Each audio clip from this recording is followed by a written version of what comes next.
third phase of the moon.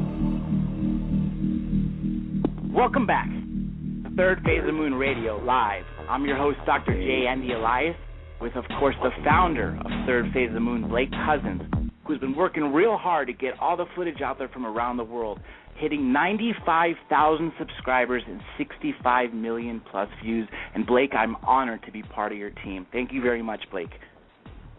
Good to be on the show. It's going to be an exciting one. Again, we're live, Third Phase of the Moon, and people on the flash chat are coming in right now. And if anybody's got any questions, 347-934-0378. Call in live and speak to our guest, Dr. Roger Lear. Take it away, John. That's right, Blake. You said it. I was just about to announce Dr. Lear, the one and only alien implant doctor. He has done 16 surgeries and removed 17 anomalous objects from bodies which have been tested from the top laboratories around the world. Dr. Lear, thank you for joining us here today. How are you? Oh, fine. Thank you. It's my pleasure to be with you again. Now, can you tell the viewers what's the newest information you have on these implants? Because from last time we spoke, it seems that as our technology here on Earth gets better, we're able to probe into these things deeper and deeper. And if I recall, the last thing you said was that there's actually a deep space radio frequency emitting from this. Can you expand on that a little bit? Yes, we're able to use a frequency detector. And from that, we can determine both in the megahertz and kilohertz range what the frequency is. Unfortunately, on our part, is that we need a piece of equipment called a frequency analyzer.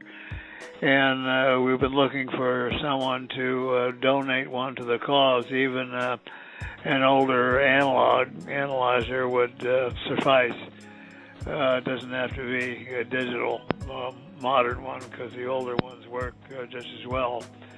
Once we would have that capability, then we could do an analysis of the radio wave itself and tell a lot more about it. These are in the FM band range, and through the sources that we've been able to acquire, they fall within the range of deep space fixed or mobile deep space frequencies. Now, the question, of course, arises is why an advanced intelligence would be using anything like a radio wave. So there's only two possible answers that we can theorize. One is that somebody else is able to listen also, meaning someone human-wise.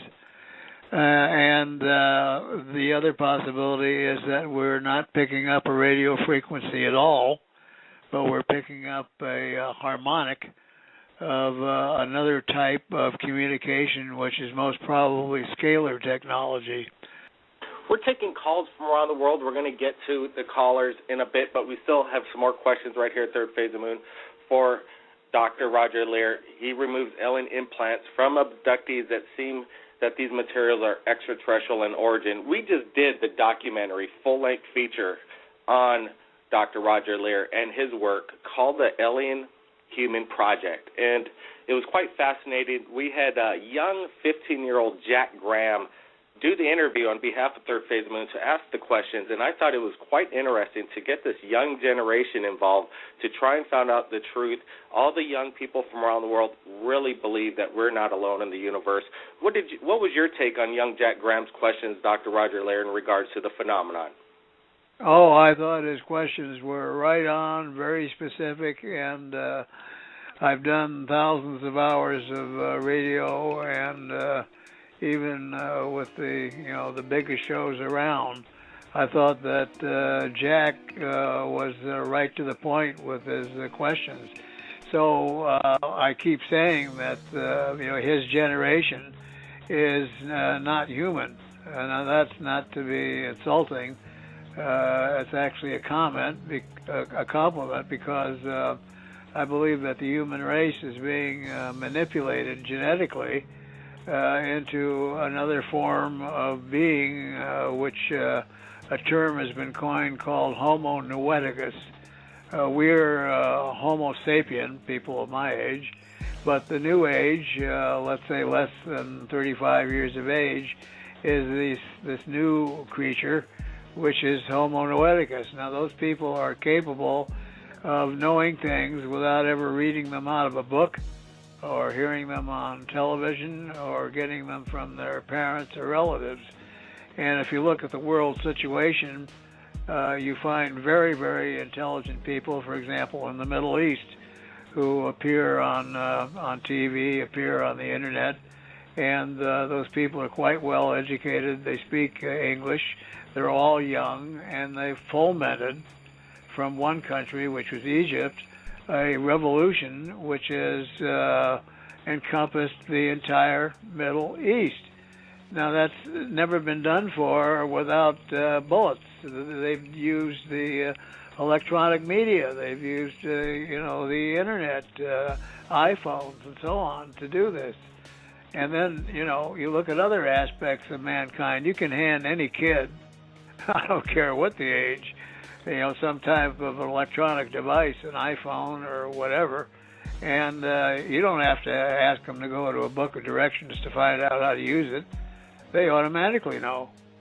And then if we listen to what kids have to say, it's pretty profound. Doc, you hit a very important point, that everything that was happening in the Middle East, the uprising, was all done with technology, without bullets. And hundreds of years ago, it was done with swords.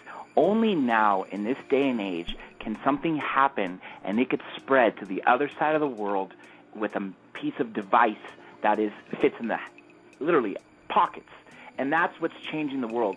And on the same token, that same device is what's giving us the ability to give the free flow of ideas and the free flow of topics such as this to the world, because the mainstream media isn't doing their job, obviously, which is why Third Phase of Moon is.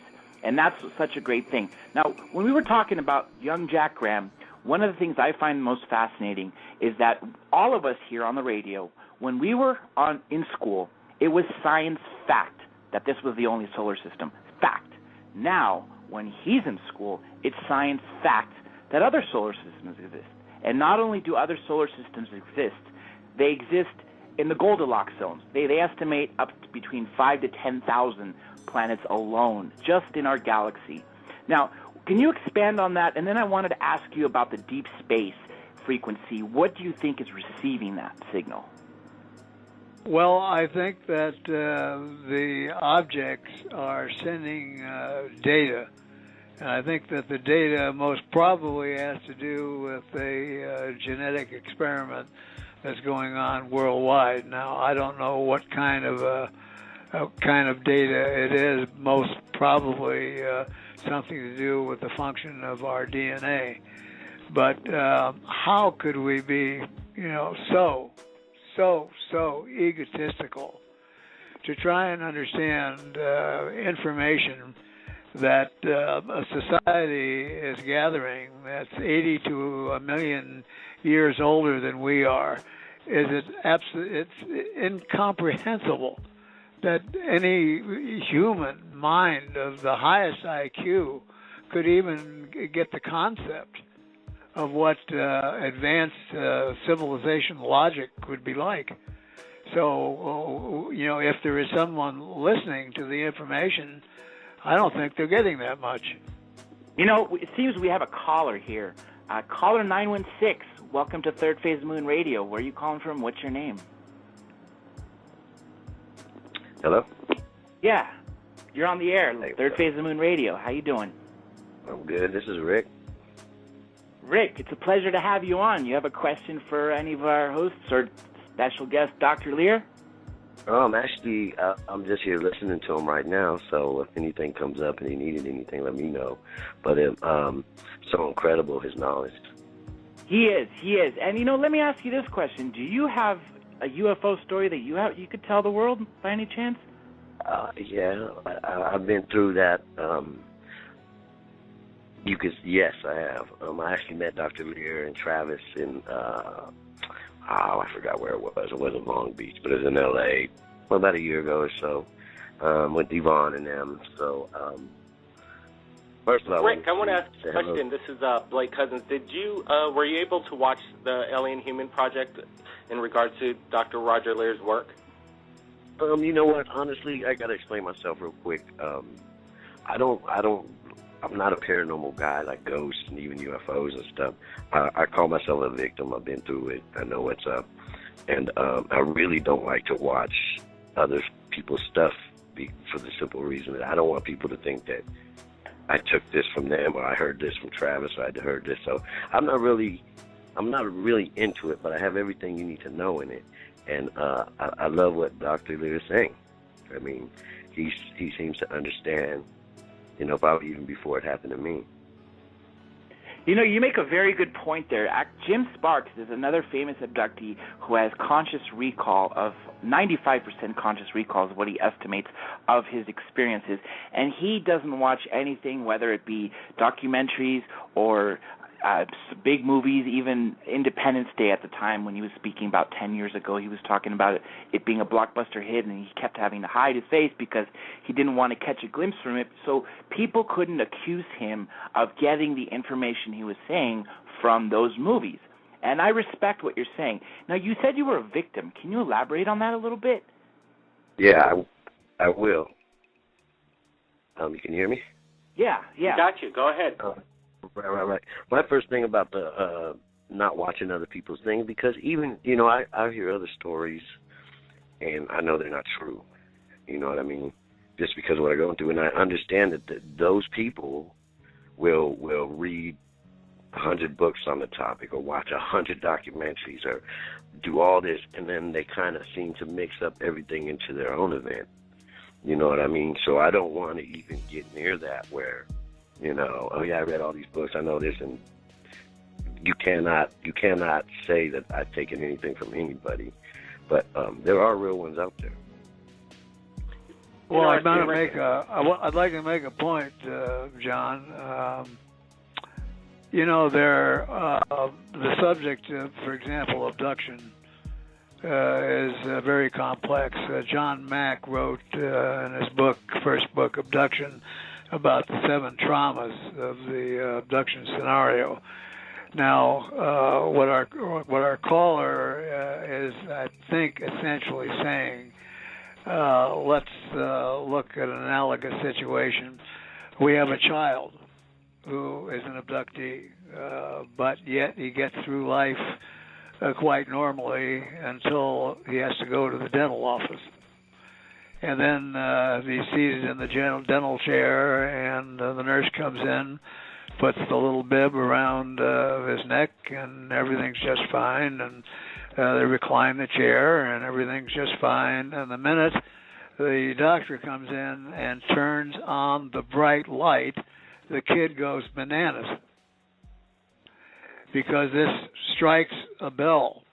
Now, numerous abductees who don't want to look at even an alien face or a gray alien face, because it has, whether they know it or not, an effect on their psyche, which is a continuous question as to their questionability of the reality of the situation.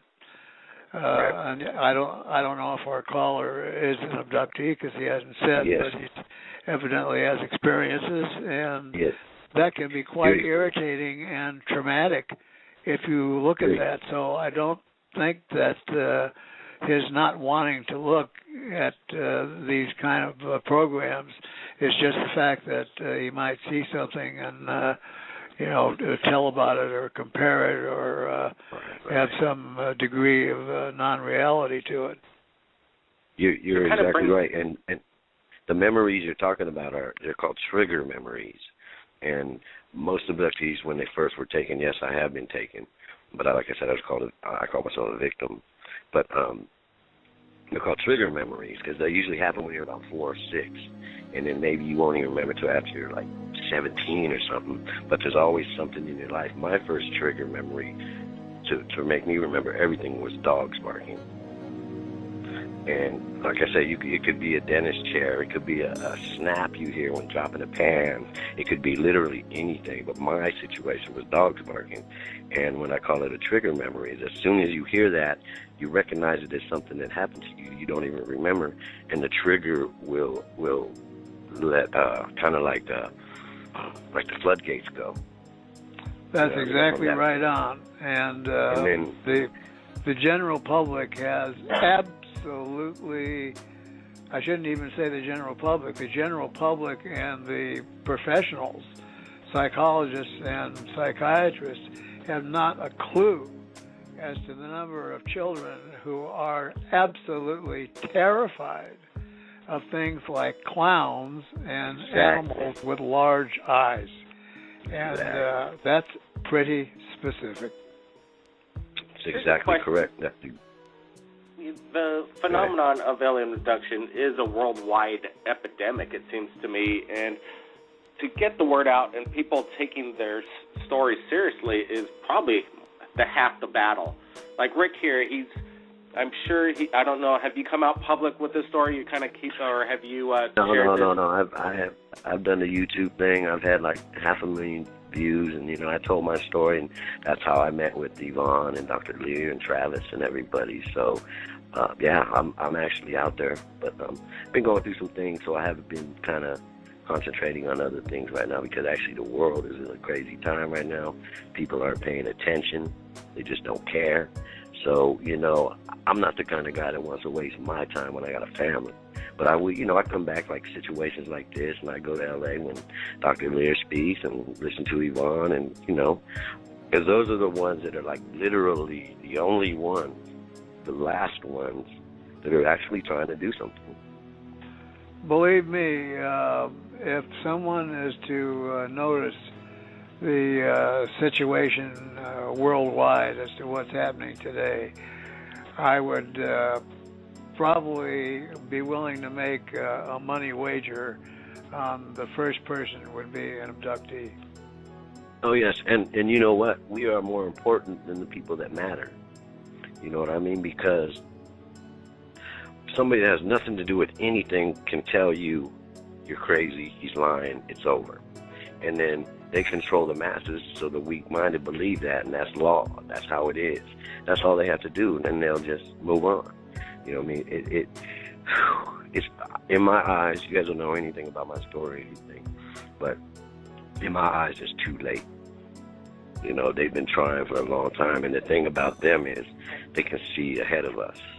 Yes. We really don't have that much time. So if we would have started 100 years ago, that would have been a late start on changing.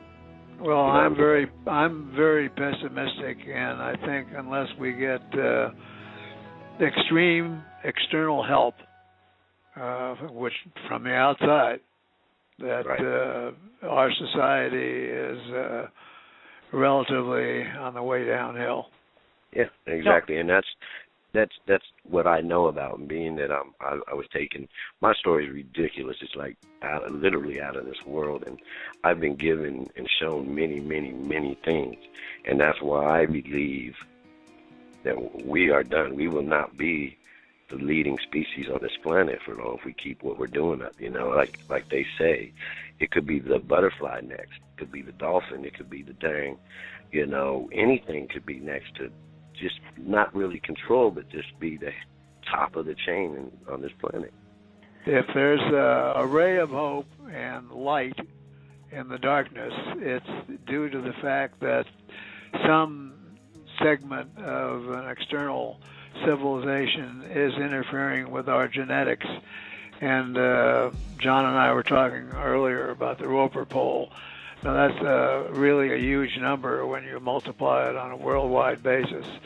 So, what's the remedy for the situation is to actually change the human being so that we change what we're doing. So, we have a chance. So I think there is a chance that the intervention that's been going on, because you see, things, that go on about the world. Most people have their eyes shut, they're asleep, there's no awakening at all, but people are beginning to wake up. They know about GMO foods. They know about the corruption in government, ours and other governments, and how governments work together underhandedly to control the population. So, so there, the other thing I mentioned before, the internet. The internet is almost like a synthetic universal consciousness, and that you find some guy that invents a spoon that's made out of some weird material, and then strangely enough, some guy on the other side of the world will invent the same spoon. And then there's the 100 monkey effect, which is the spreading of this knowledge across the world. So we've actually created, I think, something in which the people who are in control did not expect. The internet is not going to go away unless we do away with all our electrical power, and then it still might not go away. I got a few comments on what you guys are saying, but real quick, I want to remind all the listeners live that this is an open panel. This is your chance to tell your story, to speak to our guest, to speak to Blake Cousins, to speak to myself, speak to Rick. Call in, area code 347-934-0378. Once again, 347-934-0378. Now, let me go back to what you were saying. I heard an interesting theory that Mars used to be like Earth, and the people who inhabited it at the time turned it into a cinder, and the same fashion, almost identical to what we're doing now. And just as you two gentlemen were talking, that this might be too late. And like you said, Dr. Lear, it might take an external force to come and correct it. What's it going to take? I mean, what do we need to wake the world up? Now, the mainstream media is not doing their job. Thank God for the internet, because that is what is making us having the ability to tell such stories such as this. You were not going to hear this on Nightline Tonight or the 6 o'clock news, and that's the sad part. But with numbers going up and people uploading videos on YouTube directly, not having to go through the Hollywood and be censored and all that, and that's what I think is such a major thing. And another thing I want to add is Dr. Jacobs said that they've been hybridizing people. They've been taking the semen from men over from women and creating these hybrid babies. And 50, 60 years ago, these babies, these hybrids, looked very much alien.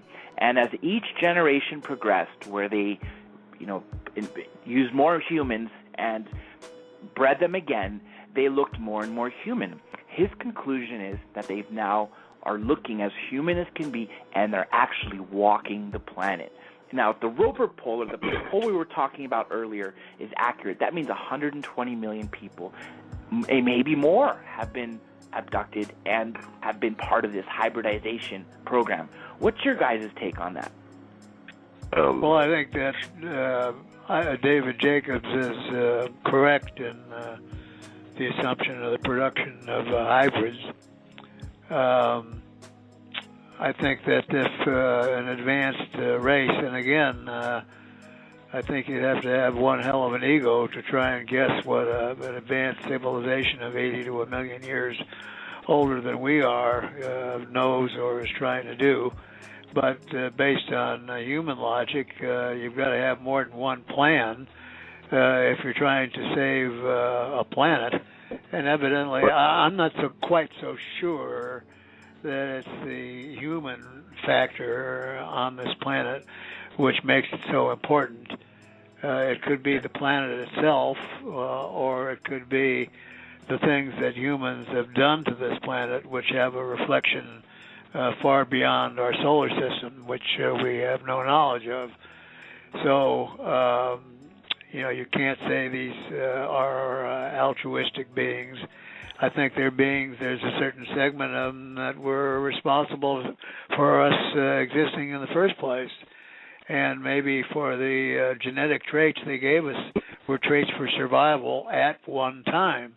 But now we've turned them into righteous greed and not only affect the human population, but by the actions that we perform are having an effect elsewhere. So it's good. It would be a good idea, based on human logic, to have a secondary program in place in case the genetic manipulation didn't work. Go ahead. I agree with everything. I agree with everything you said. I love Dr. Leary. I consider him a friend. He probably doesn't remember me, but I mean, we spent a little time together. But I'm like the total opposite, but on the same page. And like I said, I'm a victim. You could literally ask me what they do, why they do it, how they do it. I've seen it. I've been there. I literally was there. So I can tell you why they do this. Rick, can you tell our viewers from around the world listening, we get the word out. Can you tell us, first of all, what did they do to you? Go ahead, Rick. Well, I'm just going to tell you like a little summary of what they did, because it's a 2-hour story, literally. And then you can ask me anything about it. But let me tell you about why they take us, first of all. They take us, what I call them is, they call them pure humans. Because they don't make hybrids from what I saw, the breeds I was with. They make humans, and they call them pure humans. And their definition to me of a pure human was like a first-generation human. You know what I mean? It's like the first generation ever. And they call them pure humans. I call them backup humans, because they constantly, and for as long as we've been here, we've had gaps. So what they do is they keep a backup supply of us for when we do become extinct again, because we've been extinct a few times on this planet. And even sometimes it'll be 3 million years of, it's all different. So they're always ready to keep us alive. You know what I mean? And this is right now the best place for us. And they do keep us up there. You know what I mean? But they don't keep the humans that were born on Earth up there. They only keep the humans that were born in space up there. As far as I know, they don't let them come down here. You know what I mean? Does it have something to do with the gravity or their atmosphere? Because apparently from one of our guests that we've had recently, Ron Gardner, spoke about this. J-Rod, he called it. It was a short gray that was stored at S4, Area 51. Right. And Dr. Dan Burrish, who went in there, had to go in a pressurized suit. And when they wanted to punish this being, they injected they changed the atmosphere in the air. Do you think that's one of the reasons why they don't allow these? Well, they, you got to think logical. I mean, look at us. We can go to the bottom of the ocean, get samples, do whatever we want, but can we live there? No. At some time, we're going to need to come up. We cannot live there. And it's the same thing with them. To us, air is normal. To them, it could be like an ocean. It could be like gas. You guys, we don't know, but I know one thing. They cannot live here. This is not a place for them to dominate and take over and live. This isn't that kind of project, which they are working on a project. So I really don't know about J-Rod and all that stuff, because it would literally be like sharks catching us, keeping us hostage underwater. How long are you going to last? Not very long under those circumstances. This is a question that could be posed to both of you. I saw a really interesting video where it basically, some person was talking about how the aliens are now removing the eye, and the person can see it painlessly hanging by the optic nerve, and they're placing the implant behind it, because they're saying it's harder for humans to remove, especially since Dr. Lear has removed 17 of them. What do you guys know about this? Well, I want to talk about the actual Tim Cullen removal of the implant, and what he explained in the interview on the Alien Human Project is that when Dr. Roger Lear was removing the object, that it felt, I think it was the other doctor removing it, but he felt like that it was part of him and the system. And was there a point in the operation where you could actually see the implant maneuver out of the way? It kind of didn't want to be removed from the body, Dr. Roger Lear? Was there an instance in this case? Yes, we have video of that, and that's not just true of the Cullen case, but many cases where you insert instruments. We use a device called a C-arm so we could see actually inside the wound, and that helps cut the surgery time down, because we very often have to use multiple instruments in order to get to grasp the object. But now these instruments we use in surgery are all non-magnetized surgical steel. So we can't say that the instruments have a magnetic effect, but yet when you place an instrument and it becomes near the object does move out of the way. And so therefore it takes sometimes a couple of hands to go in with two or more instruments to kind of trap it. Once it's clamped, then it's excised from the surrounding tissue. So the answer is yes, they do move, and this has nothing to do with the case of the biological implant, which you can see moving under the skin when you touch it with your finger. That's a totally different object. You know, I want to go back to Rick. You were talking about these perfect humans. Do you know why they're creating them, as you call them, backups? Yeah, I know why. But I got to ask real quick a question about Dr. Lear, because they put an implant in behind my eye. Now, everything they did to me, doctor, was on my right side. So is it all on one side? Because mine was in my right eye. No, when I first started doing this, every case was on the left. And really? So we prematurely started making the conclusion that whatever it was they were doing and why were they doing it on the left was because we wanted to use the right side of the brain for control. But then, bingo, all of a sudden we got a case that was on the right and then another one that was on the right. And so right. It doesn't really make any difference. Now, the nasal implants that I've heard about, and again, I've never seen one. I'd do anything to find one or have someone bring one in that came out in a filthy handkerchief or whatever. I mean, as long as they showed the object.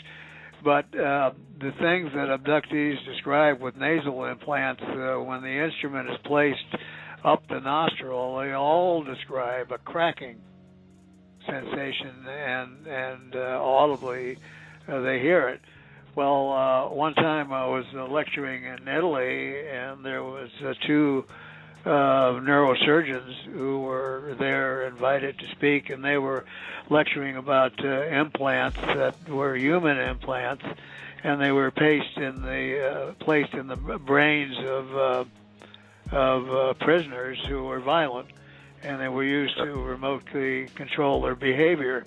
And they showed the approach, and you wouldn't believe it, but it was a rod that went in through the nose. There's two little plates on the undersurface of the skull, which is part of a bone called the ethmoid. And these are very thin plates. They're called ethmoidal plates. And they crack these plates and place the implant on the base of the brain. So when I heard this, I mean, all of a sudden, a light bulb went on, and it just made all the sense in the world of what the abductee was feeling when they described some kind of an instrument, like a rod with something on the end of it that went up through the nostril, heard a cracking sound, and soon after the procedure was finished. And then later on in life, they may have a nosebleed and something came out. The Alien Abduction Diaries, our latest documentary in regards to the alien abduction phenomenon. We had Jacqueline and Rachel, abductees who pretty much spilled their guts on what it's like to be abducted by aliens. And Dr. Jandy Elias, they spoke of a certain blood type, and we've been getting responses back after we released this video, people contacting us at Third Phase of Moon saying, wondering what the blood type was, because they're thinking they might have the same blood type. And is this the kind of the common occurrence when you remove these implants at all the patients you've done this with, Dr. Roger Lear? And I want to ask Rick the same question about what his blood type is. What is this all about, Dr. Jandy Elias? What kind of blood type did Rachel and Jacqueline have? Oh, excuse me. I don't recall the blood type, but I do know that it was the same one that Rachel had at Jacqueline and Dave, for that matter. And if I recall what Jacqueline said correctly, it's about less than 6% of the population has it, and it has immunity to many diseases that most other people don't. Now, obviously, I'm not a medical expert like Dr. Lear is, so maybe, Dr. Lear, you can expand on that? Yes, we've done blood typing on all the 16 cases that we've done, and they're relatively all different. So I looked at world statistics on blood types for human implantation, and there is no one blood type that's less resistant to the immune system. The immune system is entirely independent with itself. I mean, there's nothing logical about blood type and immunity. We know that in all the cases that we've done, we've removed objects surgically, that there is absolutely no inflammatory or rejection reactions, but the blood types are all different. So the only part of the blood that has an effect on the immune system is the white cells and the platelets, and it has nothing to do with the type. I'd agree. You know, another thing, off this topic of this amazing blood type that I would love, I wish I would have it for that matter, because knock on wood, I've had some times where it's obviously not proven as immune as these people, but I saw this in the same video where it talked about the eyes. This person was speaking about when he was led on the craft, there was this pool, and there was these people that were acting like zombies in the sense that they didn't seem to be in control, and the aliens were telling this individual to breathe this thick liquid, and I wonder if you guys know anything about this. Rick, did you have that experience? Yeah, that's actually my story. Not the zombie part, though. That's actually like, first of all, they took me to the moon.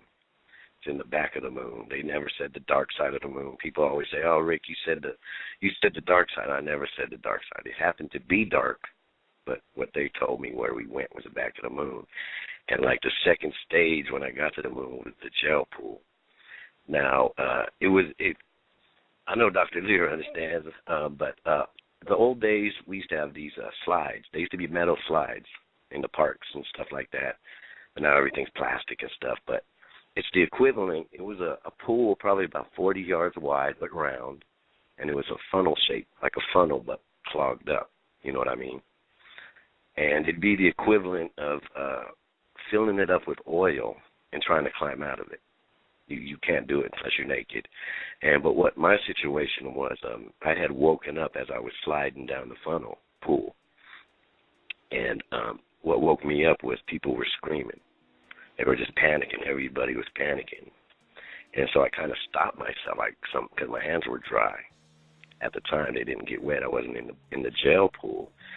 And I could just see everybody panicking. Like, I thought everybody was drowning. I thought they all were screaming for a reason. I thought, I'm new to this, and I figured that they were screaming for a reason. So I got scared and I held on, and I thought at the time that they were yelling at me from atop. I thought they were saying, "Go ahead, go under." They said, "You can breathe it, you can eat it, you can digest it, your waste will turn back into it, you can live in it. Don't be afraid." But I didn't believe them. I didn't know, but at this time, they were using telepathy with me. They weren't screaming at me, but at this time, I didn't know what was going on, so that's how I described it. And there were people under it, and they weren't under there just like laying down. They were like fighting, like it's not a natural thing for us, of course. And there was this one guy who kept trying to escape, and I was really tripping off this guy because I knew he had to be here for years, because there's no way he figured out how to climb out of this thing for as long as I've been in there. So he started climbing out, and they would hit him with this like a light, like a bluish green light, and then he would slide back into the pool. He did this about 3 times. And I really tripped out because I was thinking, when he escapes, what's he going to do? He's on the moon. Where is he going to go? You know what I mean? There's nothing. I didn't get it. So at that time, I got real scared. So I slid myself under the jail, and all I did was stick my nose and my mouth out because I didn't want them to hit me with that light and make me slide. So after that, I blacked out, and I went to the next stage. But in conclusion, I kind of think I probably ended up going under when I blacked out. But that's real. Do you know why they want these humans to go into this thick liquid? What's the purpose of it? I came up with a couple. I have a theory of why. Now, there are many stories besides the pool. Many abductees are placed in glass or plastic-like cylinders, and then the cylinder fills up with this fluid, and of course they become extremely panicky, but they're placed in a state of hypnotic trance, which subdues the emotions of the individual, and once the fluid goes to the top, they find out that they can breathe. But I believe that they do this because they're trying to protect themselves, and I think this fluid is a bath that probably kills a harmful bacteria that we harbor within our bodies, and it's a form of a sterilization technique which they need to preserve them.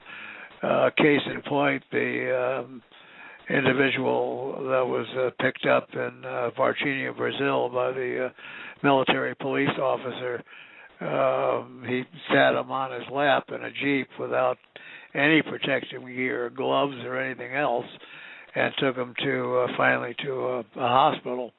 Well, that young 25-year-old Marco Ceresi was his name, very healthy young military police officer, was deceased within about 3 weeks, and we couldn't look at the autopsy record for almost a year. But when I finally got a copy of it, what he died was like from an Ebola-like infection that evidently he got from the ET. So there is, NASA may be crooked, they may be under the thumb of the CIA, they may be militaristic in their action, but one thing they're not is stupid. They may do stupid things, but the people that are behind them are pretty sharp. Right. And they know enough that when we send something to another planetary body, what do? It goes through a terrific sterilization process first, because especially if they're going to bring it back, they don't want any foreign bacteria. So that's my take on the liquid. I think it's how are you going to get to all parts of the body? I mean, our GI tract alone contains probably in excess of 100 billion bacteria of various kinds. So any one of them could be pathogenic to these entities. Rick, you said you had a theory on yours. Go ahead. Yeah. Real quick, I want to point real fast. Rick, hold one standby. My question is about implants again, but this time the government issued implants. We're tracking our own, dogs, cats. We're putting the implants in. And I think we're even going as far as putting them in our babies and our children. What do you think about how this direction is going? What's it all about? Just tracking and following everybody around, basically like a GPS. You're walking with you. They know where you're at. What do you think about this, Dr. Roger Lear? Well, yeah, we know that's going on. I mean, it's almost a requirement that you get your dog chipped. But, and they say it's such a simple process. You just use an injection needle with a large enough gauge needle, and you inject the chip subcutaneously. But I want to say that you can ask any veterinarian who's either autopsied or taken one of these chips out after a certain number of years, and you're going to find a massive inflammatory reaction where the body begins to form what's called a fibrous inclusion cyst, and it's trying to isolate that chip from the rest of the body. We don't find this in alien human implantation.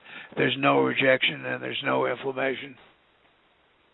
You know, with the implants, years ago, obviously it was apparent that they were for to locate people. But I've heard that people have these implants removed, and maybe that same night, maybe a month later, the aliens find them and put them right back in, which goes to show that they do far more than that. What are your theories, both of you, Rick and Dr. Lear, of what these implants can do other than track people? Do you think they read thoughts? Do you think they may insert thoughts?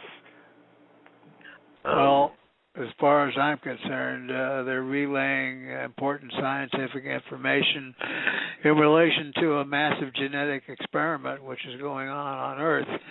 Now, I'll give you another argument against location devices. I had a case in Brazil of a woman who had 2 implants in the foot, and one had come loose and was working its way towards the skin, but it had come from an area near the bone, and I told her that this was dangerous, not just because it was an implant, but if it came out and broke through the skin, there'd be a canal that would lead directly to the bone, and she could wind up with osteomyelitis or infection to the bone. And she said, after I explained that to her, she doesn't want it removed. And I said, well, why do you say you don't want it removed? And she says, well, let me tell you, they told me never to have this implant removed, and that it is not a location device, and they stopped a bug in midair and a bluish-white light. And they said, we know the DNA of this bug. We know that it has an electronic signature, and we can track this bug anywhere on this planet. So, again, you're dealing with a society or a generation that's 80 to 1 million years ahead of us, where they possibly need a device, a tracking device, when we know that our own DNA emits an electronic signal.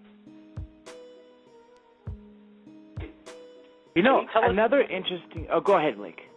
I wanted to hear more about the DNA releasing these signals. Can you go in more depth about this? That's the first I've heard of it. Well, we know that each strand of DNA has an electronic signature, and this has been picked up, and all that is needed, but we're not at that stage yet during black budget projects, is to humans is to build a device, and that device will capture that DNA signature anywhere. Doesn't you won't need tracking devices. So the so-called mark of the beast is not going to come to reality. I've seen advanced television and communications through a local company here in Southern California, which I'm not at liberty to mention, but the television and communication of the future is just absolutely nothing like we conceive it is today, with even a beautiful flat screen picture hanging on a wall. And all this research all came from the study of the movement of a butterfly wing. And they found out that the movement of the wing releases nanovoltage, and a projection of the color of the undersurface of the wing, which has all colors, produces a rainbow using nanovolts, which projects about 1.5 inches from the rear of the butterfly wing. And that's the basis that's in operation. It's used in the laboratory now. And this is going to be the next phase in communication all over the world, because, to put a satellite up and have sunlight generate electricity where we need, thousands of watts of power to stream, and then can't stream information enough along one channel, this will totally revolutionize anything, and you won't receive the picture on a screen. you will receive it in a holographic image.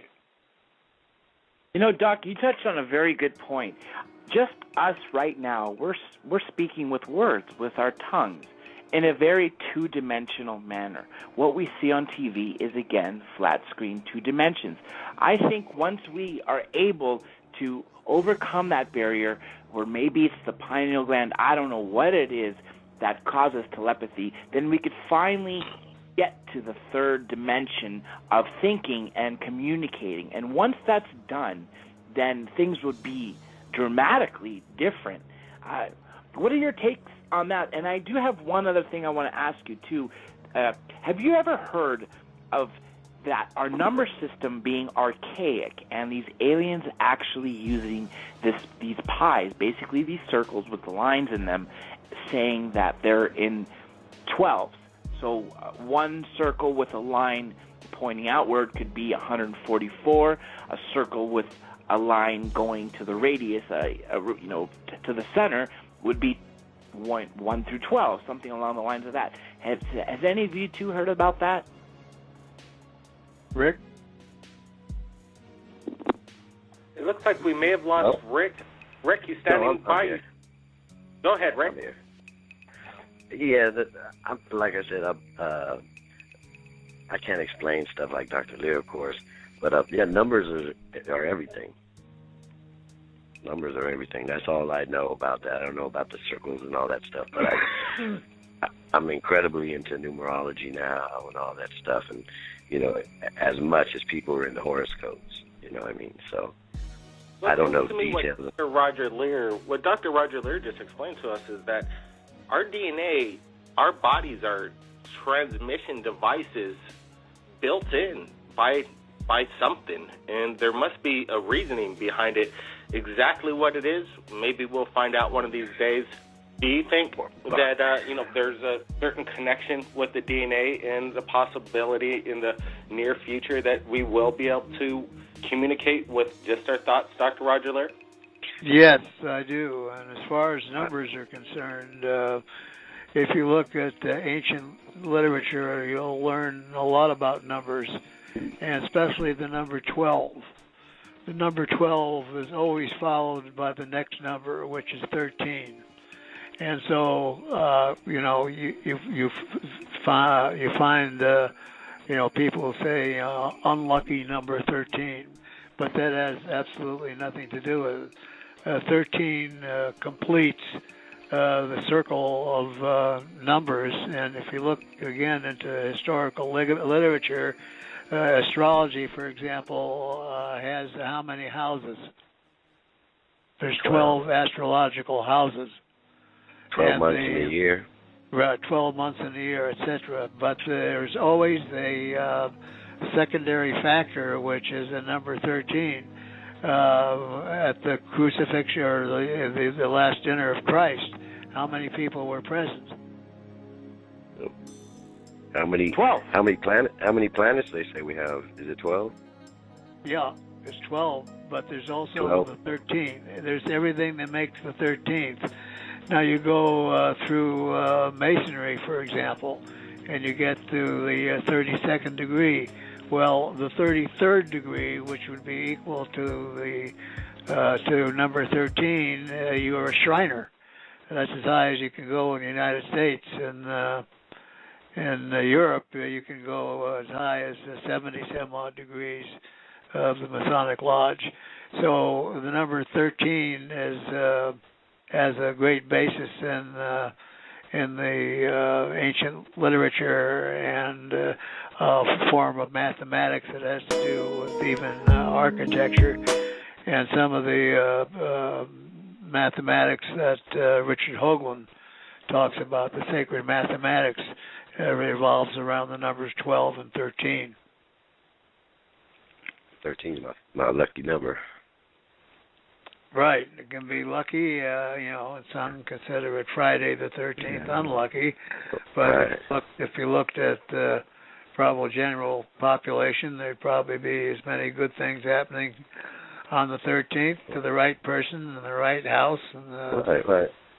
How many people remember when good things happened on the 7th? they don't focus on that, so they're only focused on the 13th. But if they really thought about it, it might be the 5th that is their lucky day. But they don't think about it. We have no explanation for what we see in random numbers. For example, you're driving down the street and you see it's the 111. Yep. And then you'll see 111, and then you'll see 111 somewhere else. See, that's exactly what I was saying, how numbers are everything. Numbers are everything, literally. I mean, everybody's got their own number because you are all born on a certain day, but everybody's numbers work with their lives, I believe. And it makes sense, too, because mathematics is the only universal language. So go on, Blake. What did you have to say? This is what, the Matrix might have been right on the button, that we might be living in some kind of processing. You know what? We're running out of time. We've got 5 minutes left on the show.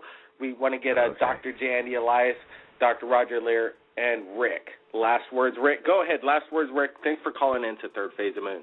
Oh, okay. Well, I'm going to leave it with what you were just talking about. I'm sounding crazy as heck, but this life we're living right now, everything you're doing right now, me and you, everything you did today, is no different than any dream you ever had. Every dream you've ever had has been as real as this.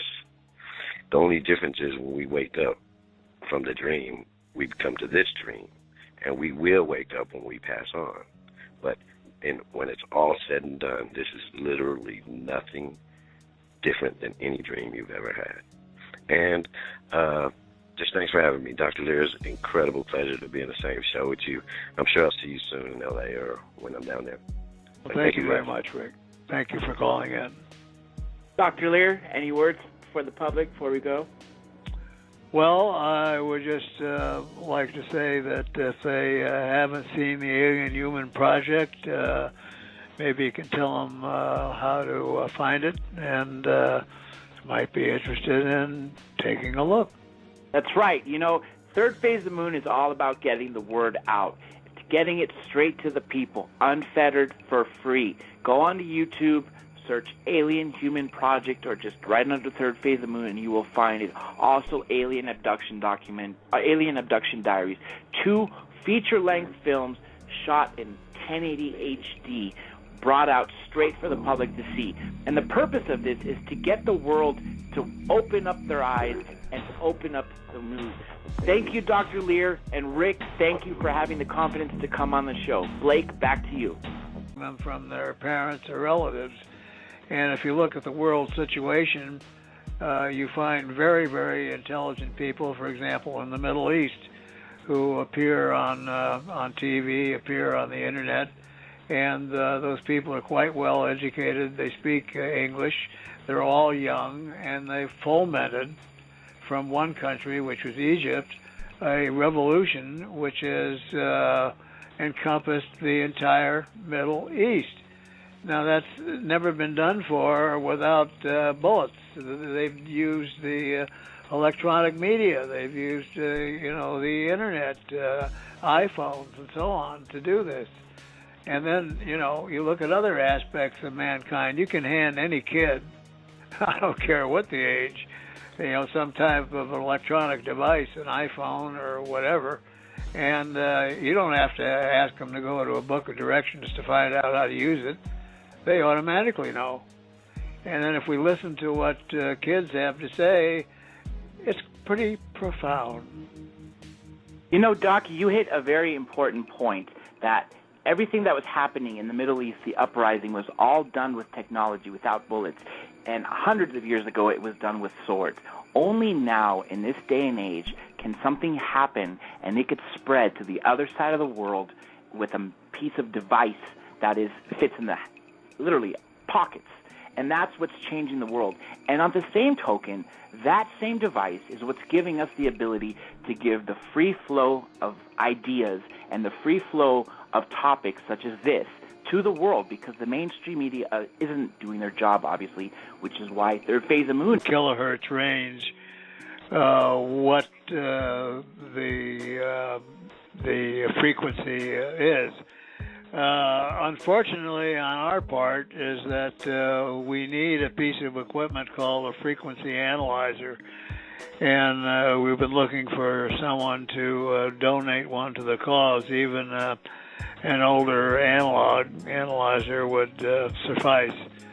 It doesn't have to be a digital modern one, because the older ones work just as well.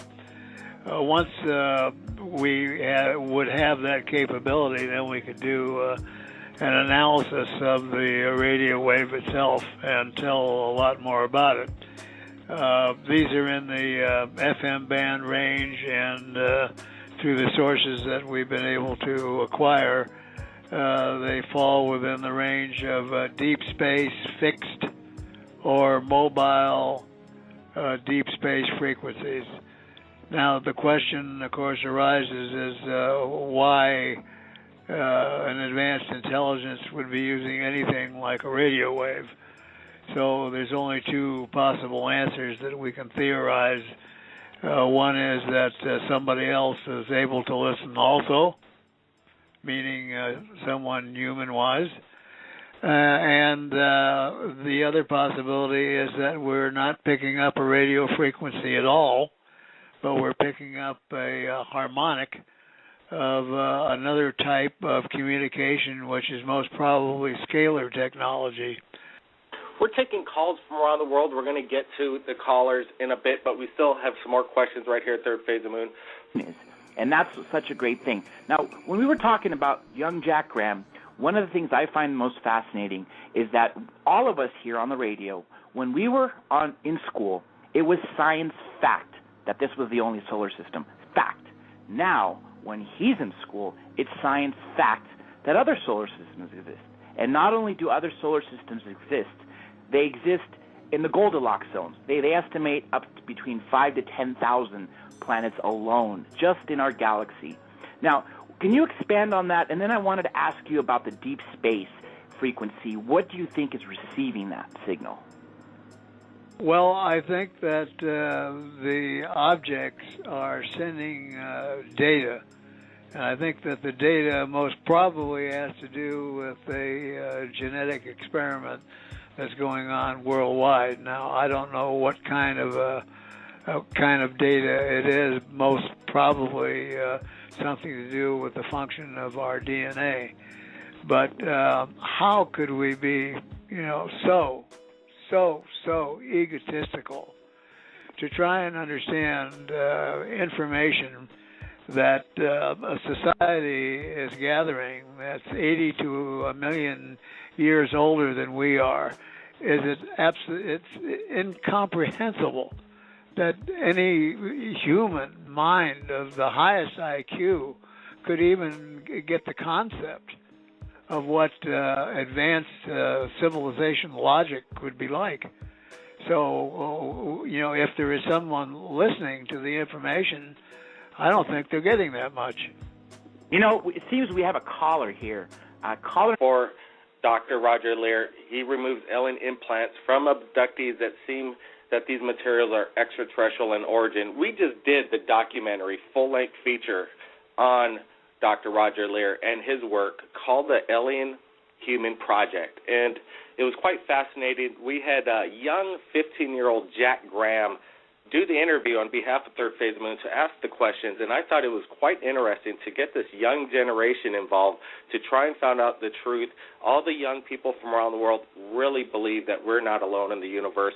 What was your take on young Jack Graham's questions, Dr. Roger Lear, in regards to the phenomenon? Oh, I thought his questions were right on, very specific, and I've done thousands of hours of radio, and even with the biggest shows around, I thought that Jack was right to the point with his questions.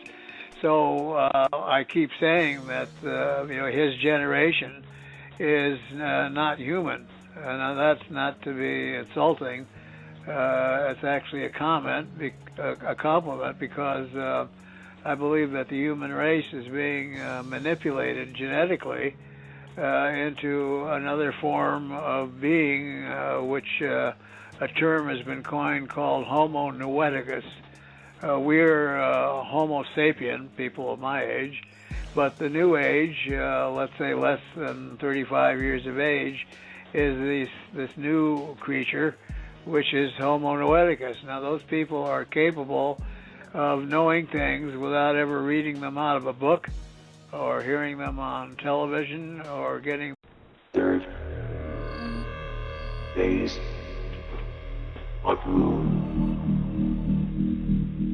Welcome back to Third Phase of Moon Radio Live. I'm your host, Dr. J. Andy Elias, with, of course, the founder of Third Phase of Moon, Blake Cousins, who's been working real hard to get all the footage out there from around the world, hitting 95,000 subscribers and 65 million plus views. And Blake, I'm honored to be part of your team. Thank you very much, Blake. Good to be on the show. It's going to be an exciting one. Again, we're live, Third Phase of Moon, and people on the flash chat are coming in right now. And if anybody's got any questions, 347-934-0378. Call in live and speak to our guest, Dr. Roger Lear. Take it away, John. That's right, Blake. You said it. I was just about to announce Dr. Lear, the one and only alien implant doctor. He has done 16 surgeries and removed 17 anomalous objects from bodies which have been tested from the top laboratories around the world. Dr. Lear, thank you for joining us here today. How are you? Oh, fine. Thank you. It's my pleasure to be with you again. Now, can you tell the viewers what's the newest information you have on these implants? Because from last time we spoke, it seems that as our technology here on Earth gets better, we're able to probe into these things deeper and deeper. And if I recall, the last thing you said was that there's actually a deep space radio frequency emitting from this. Can you expand on that a little bit? Yes, we're able to use a frequency detector. And from that, we can determine both in the megahertz